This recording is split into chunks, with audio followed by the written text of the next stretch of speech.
So, hey there, welcome everyone. It's Jocelyn and Teresa, and we are back on Facebook. And we might have had some technical difficulties, but nothing lets us stop because we just keep rolling. So, welcome everyone who can join us. And if you're watching the replay or the recording, just know that we're always going to come back in and answer any questions. So, we're going to start from the beginning. So, if you happen to catch that funny recording, just know, don't worry, we didn't get into too much quite yet. But as you come in, if you want to chat with us, say anything over there in the chat. I'll be watching that, hopefully. Who knows? Maybe I don't even know how to watch that. And if I miss anybody chatting there, just, shout me out. Let me know. Because I'm not right now seeing any comments. Live chat. Let's see. All right, live chat. So if you are on here and you're able to watch this live chat, just give me a thumbs up. Give me a heart because I'm kind of curious if we are getting on.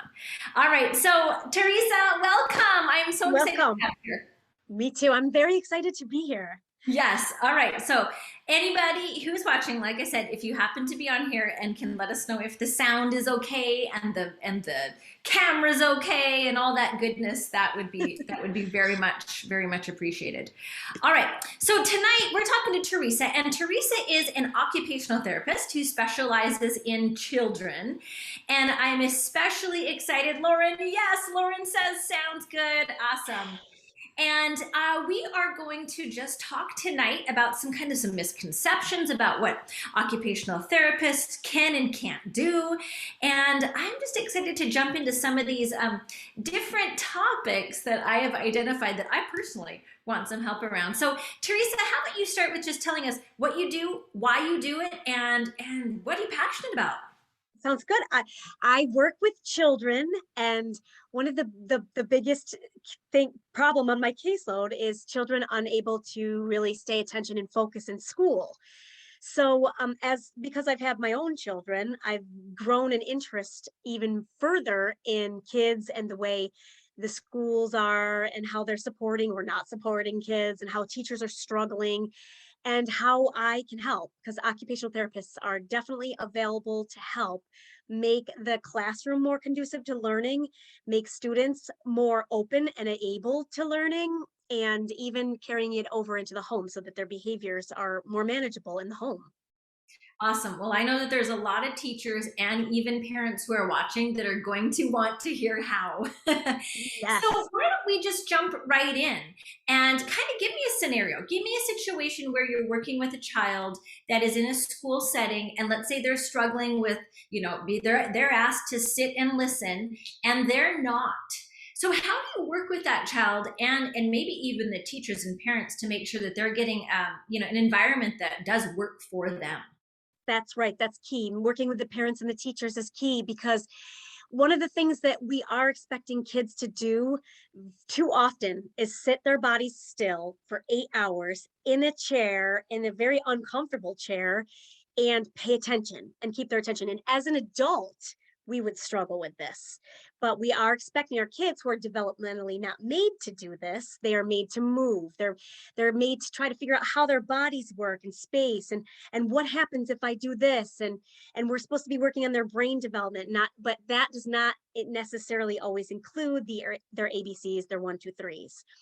It includes movement. So if you find that you have that child, so say I'm observing in a classroom, which is what I do a lot. So I'm sitting in a classroom and I see a child and they start squirming. It always starts out like this with a little bit, and then maybe it gets a little bit bigger, like maybe suddenly the pen gets knocked off on the floor, or they start kicking and they start rocking. It's usually this gradual buildup. And it could be that the child is finding the work too difficult. It could be that the work the child is finding is the work too easy. But it also could be that the child is having trouble just sitting still. And if you allow them the opportunity to get up and move their bodies more often, they won't have that need to try to suppress it while they're sitting in the classroom trying to listen. And they start, looking for that movement, if you are laying in your bed, this is an experiment I sometimes do with myself. I will lay and I will hold my hand really, really still for a really long time. And if you hold your hand really still and don't move it, you start to kind of lose track of it. It's kind of like, Where'd my hand go? And you'll shake it. Oh, there it is. Okay. And when you move it, oh, there it is. Okay. It's because there are receptors and in your joints and in your muscles that are constantly communicating with your brain saying, my hand is here. So I can raise my hand, but I don't have to look to make sure I'm raising my hand. I know I'm raising my hand because my body is telling me that I am.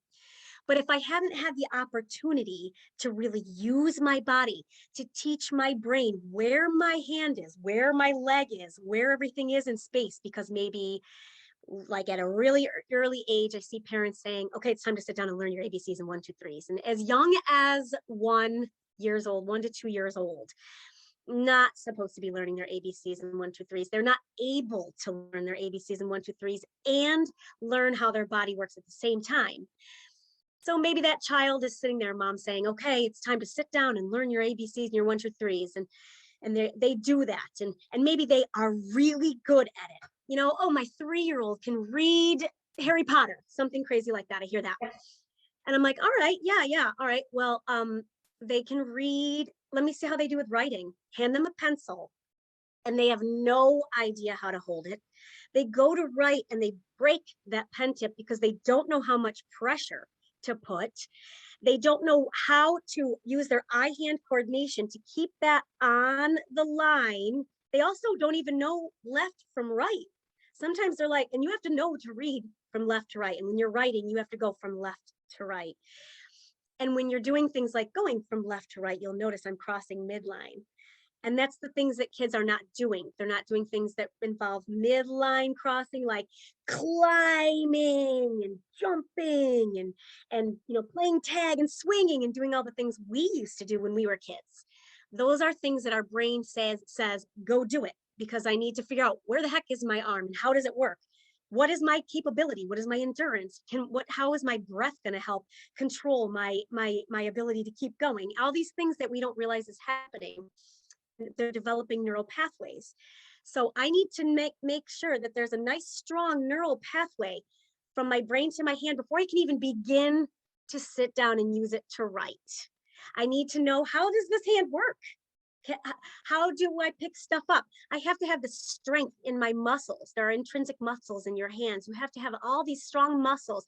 You have to have an arch in your palm. You don't get an arch in your palm unless you use your hand. So I see kids without even arches in their palms. They go to write a pencil and they start crying within minutes because of fatigue. Now my hand is exhausted. I can't write anymore. I'm tired. I hear this a lot from teachers. What I hear now, so now that child may have learned how to read, but now we've put them in the school setting and they're 8 years old. They can't sit still. They don't know how to get their body. They don't know how to self-soothe because they have been told you have to sit still. Ignore your body. Forget about it. You have to go to the bathroom. You have to eat and drink. You're thirsty. All those things we don't care about. We want you to learn your ABCs and your 1, 2, 3s. And so because this priority has taken over, this academic demand, and each year the academic demands get younger and younger. The things that the 5-year-olds, we did not do those things when we were 5. We were not sitting and reading essays and writing papers and doing these elaborate projects. When we were 5, we were just barely starting to figure out what A, B, and C are. We're figuring out, what do I do when I see a friend? How do I interact with the other people in this room? Because if I can't even interact with the other people in this room, I'm not going to be able to pay attention to what that teacher's saying.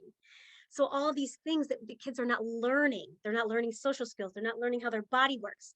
And they're not learning how to self-soothe. They're not learning the things they need to develop those crucial neural pathways so that they can sit in class and pay attention, not wiggle, not beat on their friends, not make all those noises, because they're releasing that built up, pent up energy when they're sitting in their classroom. This is what I see a lot. Kids sitting in the classroom, yeah, cheese. I have one kid that yells cheese constantly. So the teachers want to pull their hair out. Like, why are they doing this? And so what do? They take away the recess. Oh so my now gosh. I had this conversation with my sister. Cannot do that. That is not a punishment. Recess is a right, not a privilege. Okay, it is a this right. needs to be heard. And if you know a teacher who's using this tactic, anybody listening, I do. Teresa, what could we do? How do you have any articles that we could post that somebody could maybe send out to the people, hoping this person recognizes that recess is the actually we should double those kids' recess? Yes, that's right. And you know what? Honestly, I am having the hardest time getting the administration and on board. The teachers all seem to understand. I really find that teachers are looking at me always saying, please help, please don't give up, please, please, please don't give up on us, we need help. Yeah, I've never had to deal with these emotional outbursts like I used to 20 years ago. This never happened before. I would give a kid a pencil and they go to write and they start crying because they can't handle it. I've never had that before. And I asked them, well, what is different? Let's think about what's different then. What's different? They have to sit a lot more often. They don't get music class anymore. They don't get recess as often. That all these important, crucial things are being cut, and we're adding more testing. So now they have to sit. So if we can get, this is my biggest thing that I say to parents or to administrators yeah, and parents, because parents are also the problem. I yeah, have the parents showing up the doorsteps of the school saying, why doesn't my child know how to spell his name? I'm like, nope, nope, you got your priorities wrong. Definitely show up at school and ask them, why aren't they allowed more recess? yeah, Or why is their recess full of all these rules? So you think of the child that's sitting in classroom and has to follow all these rules all day long, and then maybe they act out. Now recess is either taken away or they go to recess where there are insane amounts of rules. yeah. So my kids went to this school and there were rules, no touching nature. If you were under third grade, you couldn't stand under a tree. There was a climbing wall, but you could only go you could only go to the second level. There's no swings.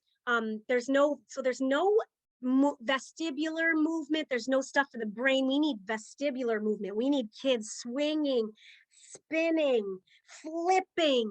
This is what we need. We need head movement. We've got kids, yes, in soccer. We got kids in track, but look at their heads. Like my head is like this. Then we Yeah, go and we sit at the dinner table and we're sitting like this and our heads are like this. And yeah. we're in class and we're like this.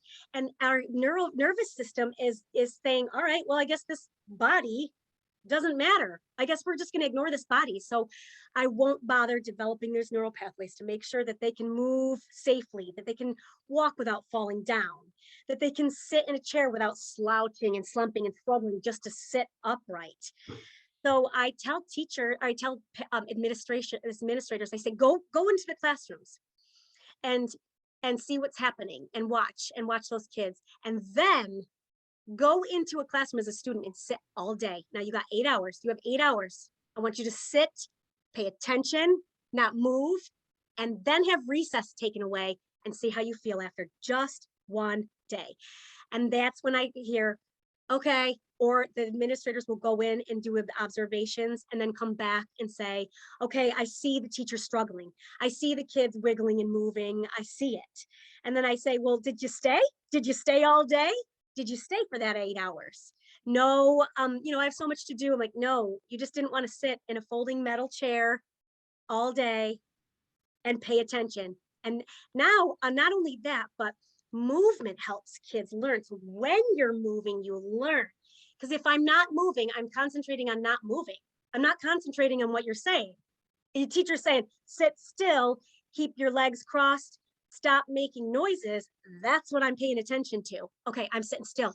These are the kids. Exactly. These are the kids So that go focused home. on that. Yeah, Yes. yeah. They go to school. They're good kids. These are the kids Yeah. that get really good reports from their teachers. They're a problem at home, but they sit so still and pay such good attention when they're in class.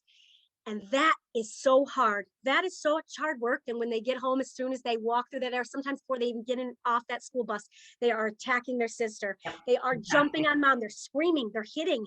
They're yelling. They're out of control. And then in the morning, they don't want to go to school. And I don't want to go to school. So the parents are dealing with this. Well, why wouldn't you want to go to school? You need to learn. It's like, why don't you try it for one day? Yeah. Why don't Yeah. you for one day? I just challenge all adults one day to Yeah. try it. Yep. Oh, Teresa, I mean, you're speaking all the things. So we know that this is all backwards. We're approaching this whole educational piece the wrong way. We're starting at the top and the foundation that nature has intended. And that's what I think that's the word we want to get out is, what did nature intend? Because Yes, nature didn't intend for children to sit. that's And right. so when we're seeing these behavior issues, that's where I feel like we've got to speak out Yes, for children to say, hey, nothing's wrong with me. Not every child who needs to move their body has ADHD. yes, I think that that's kind of what they're being labeled as. yes. This child can't pay attention. But how can we help teachers create an environment where children can learn the way that they naturally are supposed to?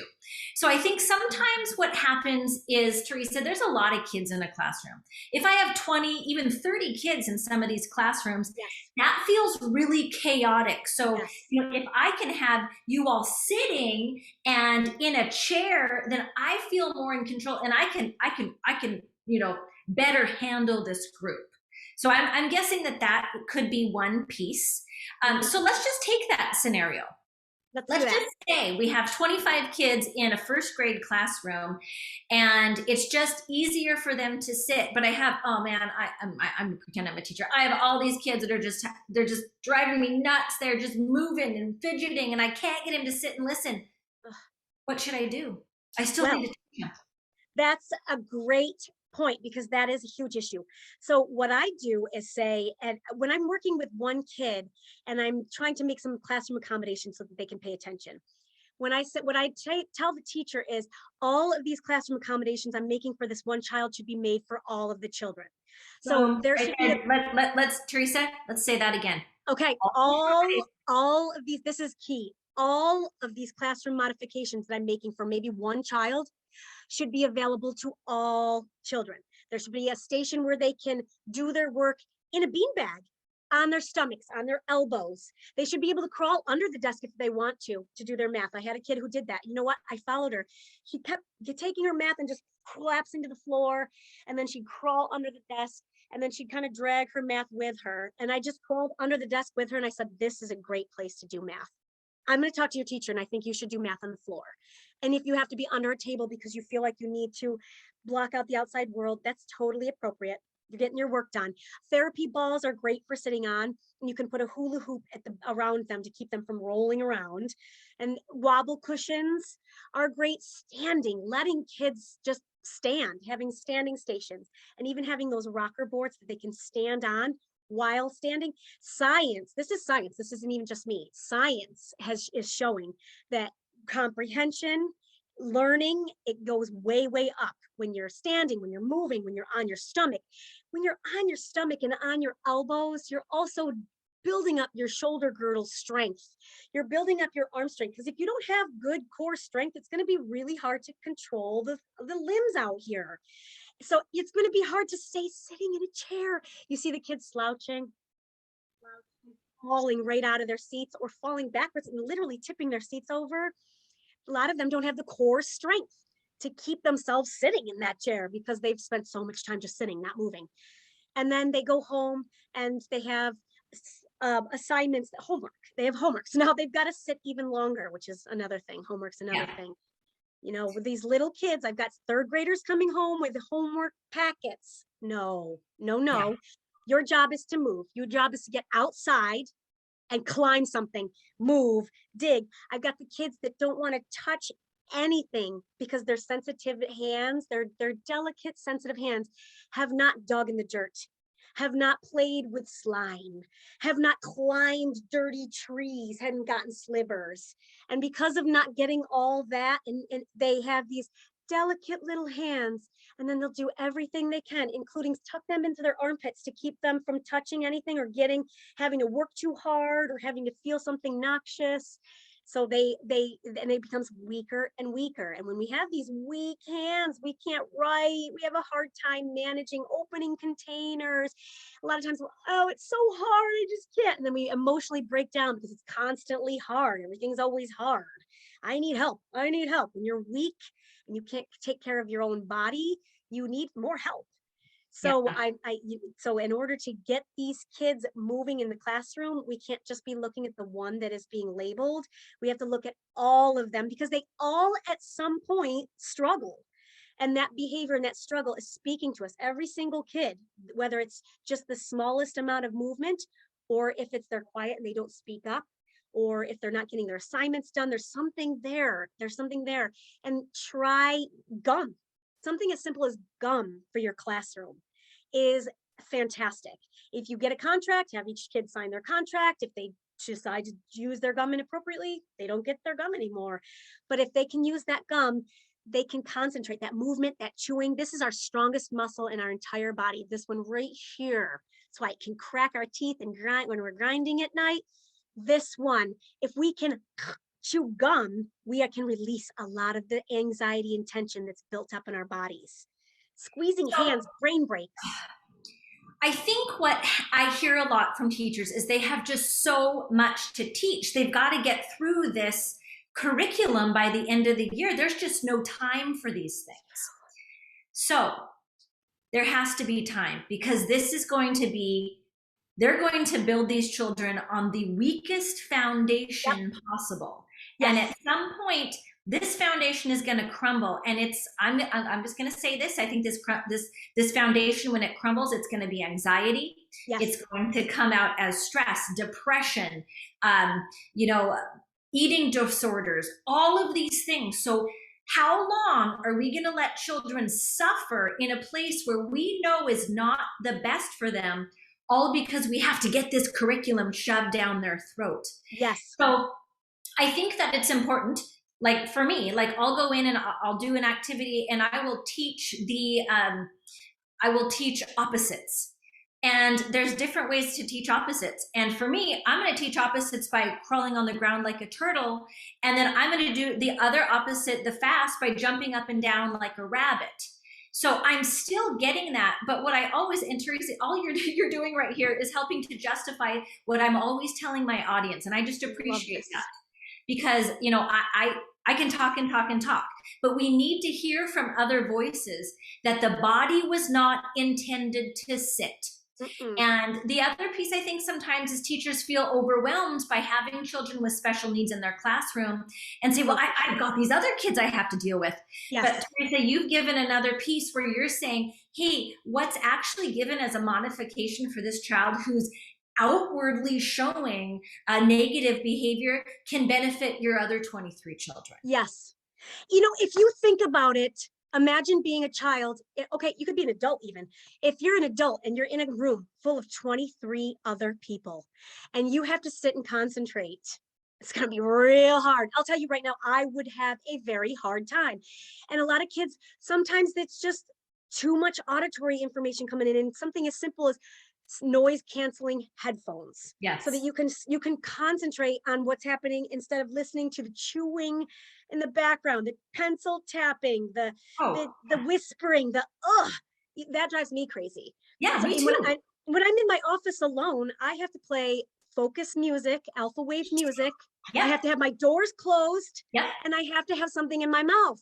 And what we're doing with kids is we're making them sit in a room full of kids, doors wide open, loud. No, you can't move, and no gum, no water, no nothing. You can't do it yet. You got to learn. So teachers, even at some point, teachers need to just say, stop, everybody stop. We need to stand up. I get this a lot. Stand up, and it's time to do our brain breaks. And there are different things you can do where you're crossing midline, and different specific things that scientifically prove that it relaxes, calms, and increases focus.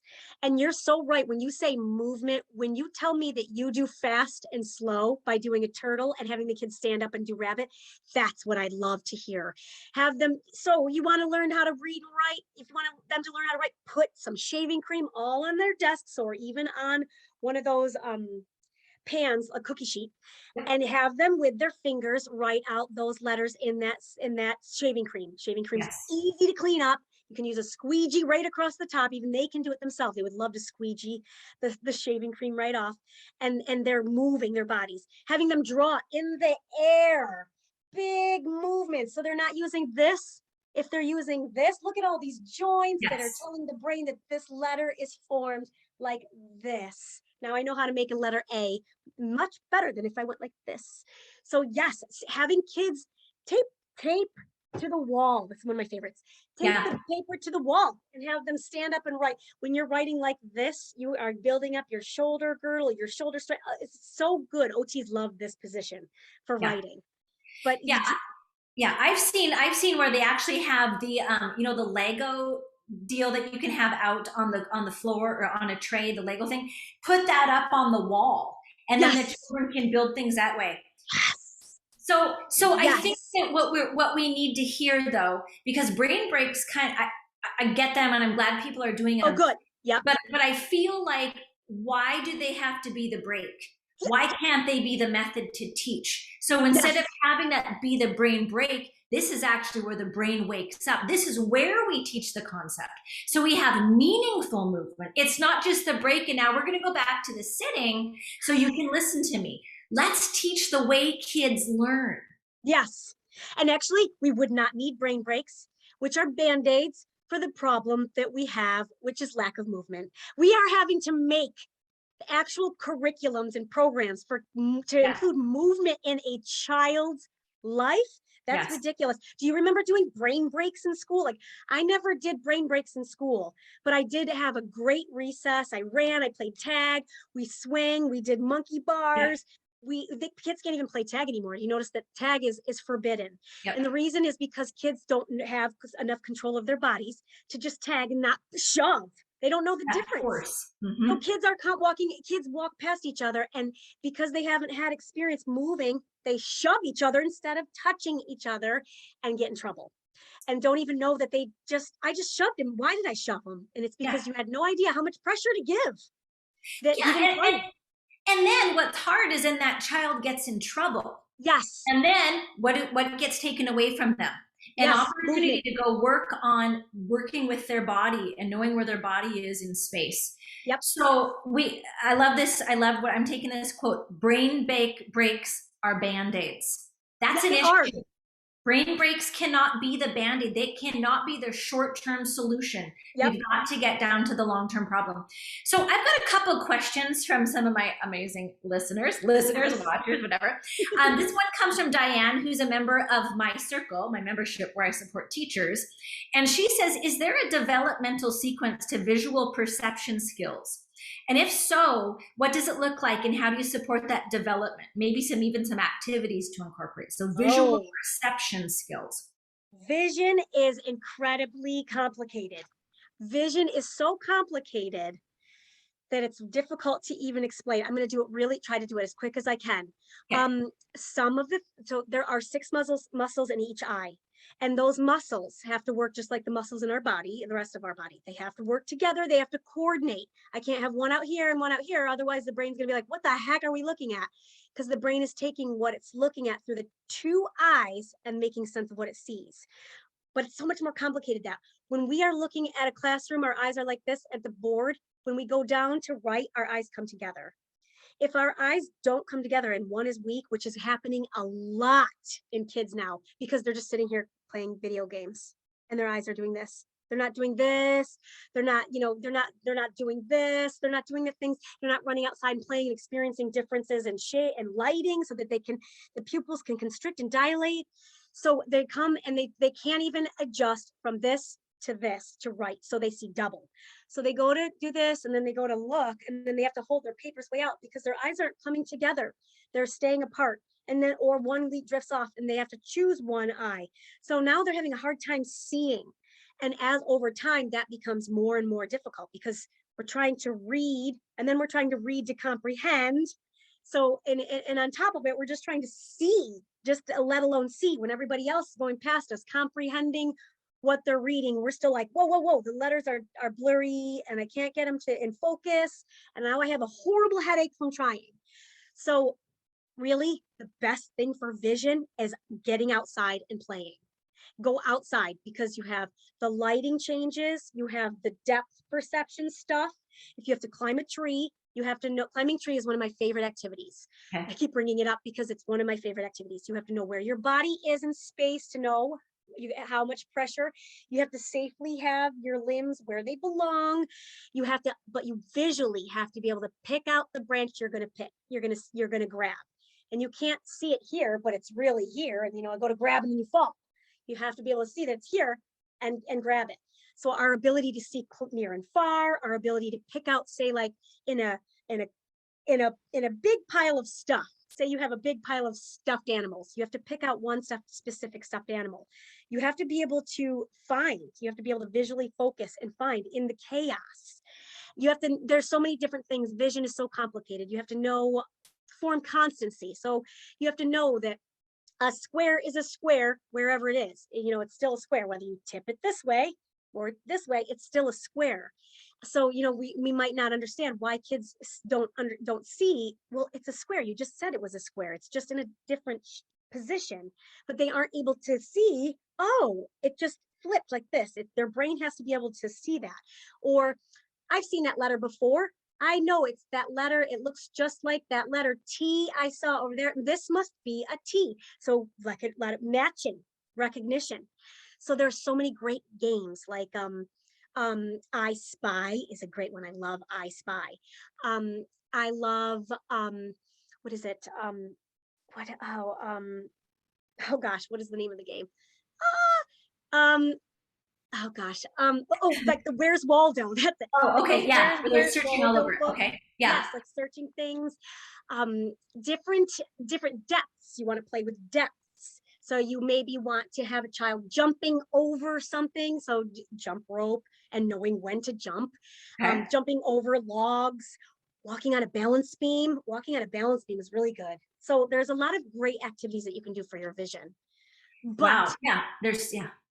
one of the things that does help, and this is something that not a lot of people know, that sometimes there's a behavioral optometrist. That's a certain type of professional that can help a child when they do their eye exam. Yes, you can see, you passed your eye exam. Those are the kids that maybe still can't see, still aren't reading, still are writing their letters, but they're coming down at an angle, or they just can't get it to stay on the line. Those are the kids that maybe need a little more involved vision therapy. So Okay. that's where they get like the more in-depth vision therapy, where they have to work on strengthening those muscles and that accommodation and recognition. And sometimes they need prism glasses to be able to make the ground stop looking like it's like this and make it look more level, so they stop tripping. So clumsiness is a big sign of vision problems. But Wow. just because they pass their eye exam does not mean they have no vision problems. They just Yeah. have 20/20 vision. That means nothing. Honestly, it means nothing. So So many things that we can be doing in our classroom. So I work with birth through 5 and 6 year olds. And so when I'm with babies, I'm taking a shaker and I'm shaking it way over here so they can yep, track it up, and over here so that they can track it, and auditory as well. So I feel like you're helping me also know that I'm doing things that are helping to develop those eye muscles. yes, But then, thinking about even our older kids and tracking those sounds or tracking those pictures as we move across or point to things around. yes, All of this sort of comes back to the body develops in a certain way, yep, and our lifestyle has gotten in the way. yes, And that's what it really feels like is happening here. And as educators and as parents at home, I think it's just so important that we're reminded that we need to get out of the way and allow children to play and move their bodies freely. I have one more question because we've kept you for so long. I know there's so much. I could go on forever. Oh, I love it. I love it because this is what people need to hear, and we have to let it be known so that when a principal or anyone comes into your Yes, classroom and you are doing movements where you're having them listen to music, and you don't have to be a musician or anything like this to turn on music and have them copy you, doing things like that as we're crossing the midline, and why it's important and why that actually is something to be doing during that literacy block. yes, Those are the things that I feel like teachers aren't necessarily making those connections and aren't able to speak to the why behind it. Because all of these parents and administrators are in the rush for the ABCs and the 1, 2, 3s to yep, be completed so that they can check their box. But I think it's so important that we recognize that there is steps to get to that point. And when we get to it the right way, We have children who love learning and Yes, teachers who love teaching. And that's yes, where we need to get. me too. I would love to get to that. Good. So let's keep doing that. Now, one more thing. So I've got a question from Nicole Hayes, and she's in the Facebook group, our Circle Time Success Facebook group. She says, why does half, and we probably already answered this, legitimately half of my class, so she does TK 4 to 5 year olds, have such heightened sensory needs of all kinds right now? Is it being home over these past 2 years? Is it devices? What is it? What's up with this? It's a few things. It's being home for sure has made it way worse. I've noticed that for sure, especially the social stuff. The sensory stuff has really gone down in as our time outside has gone down. A time that kids spend outside is crucial to developing that sensory, that the sensory piece. Because what they say, okay, this is also important. What fires together, wires together. Yes. So you do not want to have somebody walk in the room and you first look at them, then you hear their voice, then you can feel that there's somebody in the room. You want to all at the same time see, hear that person walk into the room, see that person come in, feel that energy, the wind in your hair as it brushes all these things happening at the same time. So we want all these things firing together. And that's what we're doing. We're making them all happen at the same time, which is making them all wire and fire together at the same time. And instead of shooting neural pathways, like there was just a sound, it was so loud and I don't know what it was, I'm not used to it, my brain isn't used to that sound, and because it's so startling and unexpected, and I'm used to being on my computer where everything's predictable, in my house where the sounds are predictable, not out in the neighborhood where there's dogs suddenly barking and airplanes going by and screaming and cars and those unpredictable things that you can't replicate indoors. And so when they're not using those parts of their bodies, when they're not using movement, when they're not using touch, when they're not using vision and hearing and smell and taste, all those sensory things, it gets chaotic in the brain, it gets in the body, and everything starts firing separately. And then you don't get the entire big picture at once. Like, I heard that sound, I know that's a dog. I've heard that dog before a million times, not scared. My subconscious is picking up. My conscious brain is not. Yes. Because it's like, oh, I got that. I'm not going into fight or flight. Yes. The whole purpose for our vision, our hearing, our touch, our taste, our smell is to keep us safe and alive. That is it. Yep. And so it is going to trigger us constantly if it thinks you're in danger. If a child is sitting in a classroom and they hear a sudden noise, bam, they have fight or flight that just shot adrenaline and cortisol and glucose into their system. If you don't have a place to release that adrenaline, glucose, and cortisol that is in your system made so that you can fight or flight, it sits there and causes anxiety. There's no really, it sits in your body, it causes fat because cortisol breaks down into fat, glucose breaks down into fat. You'll have those fatter kids because their bodies are so stressed out and have nowhere to release it, so they just convert it into fat. So even with those little things like a sudden flash of light, a buzzing of the fluorescence, the whispering behind you, constantly, one after the other, trigger, trigger, trigger. So you think about all these neurotransmitters and bad things that you have shooting through your system all day. That's fight or flight. When you're in fight or flight, you are not in rest digest. You are either in fight or flight or you're in rest digest. When you're in rest digest, you can learn, you have dopamine, you can connect with people, you are able to focus. When you're in fight or flight, you are not, you are on purpose, not supposed to focus, not supposed to sit still, not supposed to connect, not supposed to connect with other people. You're supposed to be ready to fight or flight flee from that person or fight them. You're not supposed to feel connected with them. So now these kids are sitting here with all this stuff pumping in their systems, and they're supposed to sit, be polite to their friends, pay attention to the teacher. It's impossible. We've set them up for failure. We've just set them right up for failure. And then we get mad when they can't do it. When the kids are failing, we need to look at ourselves. What are we doing? Stop saying what they need to do different. What do we need to do different? Yep, absolutely. Teresa, it's a hard one. It's a hard one our ego doesn't like that. But when we do that, when we're willing to take a look at how we are changing the environment, we can make such a difference. We got one of us. or 30 of them. It's a lot easier if we change our approach instead of saying, you come into my world, it's my world now, sister. No. Yes, you follow my rules. And it's like, God, there's so many rules. There's so many rules. And that's the other thing, that kids are trying to just do their best they can. They're trying to follow the rules. And it's hard for them.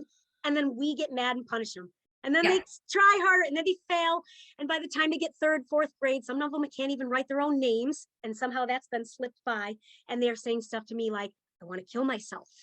I don't know why I'm alive. I hate myself. I'm just stupid. I'm just the stupid one in the classroom. So I bully because that's what I'm good at. Kids say that to me. That's the only thing I'm good at. I'm like, wow, great. So I'm glad school did work for you. Exactly. So Nicole, back to Nicole's question. So what are some activities that she could do to help with these sensory issues to start to help the brain wire together? The biggest thing is this vestibular system that we have in our inner ear, in our inner canals, and it's full of all this fluid, and there's these circles. And what we want is that fluid sloshing around in those circles, because that's what triggers these little hairs that tell us where we are in space. So I'm not talking to you like this, and I can keep my head upright. Our vestibular system is telling us where we are in space, letting us know if we trip and fall or if something's knocking us off. We need to activate that with more movement, like bouncing on a therapy ball, laying backwards over a therapy ball. Think about the head going. Look at your kids and think about the position of their head, and see if you can get different positions, upside down, sideways, jumping, deep pressure. See if you can really work the head. And crawling. I love crawling. You work with 0 to 5-year-olds, they should be crawling. When you crawl, you work the corpus callosum, which is how our two brain hemispheres communicate with each other. When you crawl, your eyes meet up with your hands, so you know where to go. It works on your eye-hand coordination. It works on your core strength and your shoulder girdle strength, so that you're able to sit in a chair comfortably. These are what we need to be working on.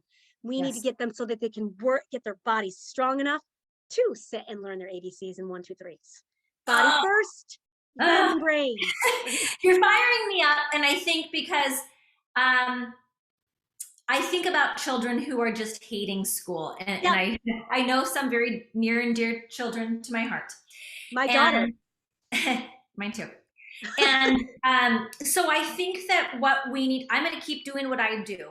I'm going to teach the balance boogie. I'm going to give people beanbags and get those beanbags on their ear, because this kid missed. And we can talk about why that's the vestibular piece. Having it on their elbow as they balance and we move around.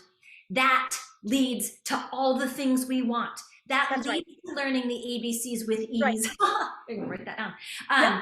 That leads to all this learning with ease, but we have to build the natural foundation. And there's just no two ways about it. We can't fast track this.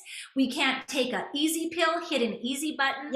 Nature needs to take its course, and us as educators, if we want to continue loving what we do, we need to meet kids where they're at so that they love coming to school and learning. That's right. School should be made for kids. It's not supposed to be made for adults.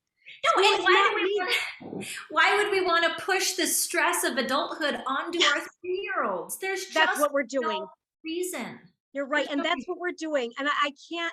When I hear kids saying, I hate myself, I want to kill myself, or cutting and hurting themselves, I understand. I think to myself, I can't even imagine being in your shoes and having to do school right now. The amount that they expect of you is too much. And then you feel bad because you can't get there. You can't get there. So then you're like, I just am a dumb person. And then their self-esteem is affected, and it goes down as the years go on. It gets worse and worse the older they get. And so we need to sit down with those administrators and educate them, especially OTs. Us OTs need to speak up and teach those educators. That's what I do. I meet with administrators, I meet with the principal, and I keep meeting and just teaching. And I'm going to start speaking in groups to parents and teachers. They can come and learn. So as long as we got to keep speaking.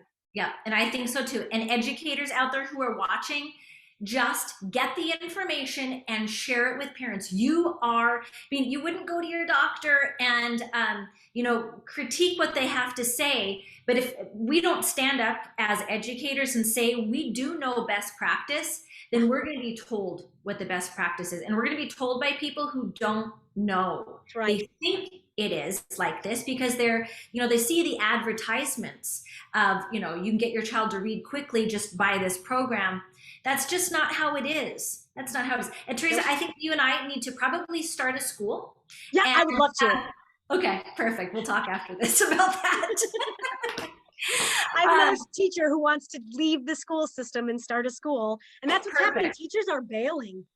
Oh yeah, let's find them a place where they can teach the way that they know children learn best. Meet us. Right. Everybody meet us down here in South King County. Yeah. All right, well, Teresa, thank you so much for joining me tonight. My pleasure. And all of you who were able to stick with us and watch it, thank you so much. Thank you. If you have any questions, just go ahead and pop them in the chat. We'll be kind of popping in different videos of this training throughout, the time, so people can just even watch short little clips and get those nuggets. So thank you so much. And Teresa, I'll keep you on after this stops so we can just keep reading.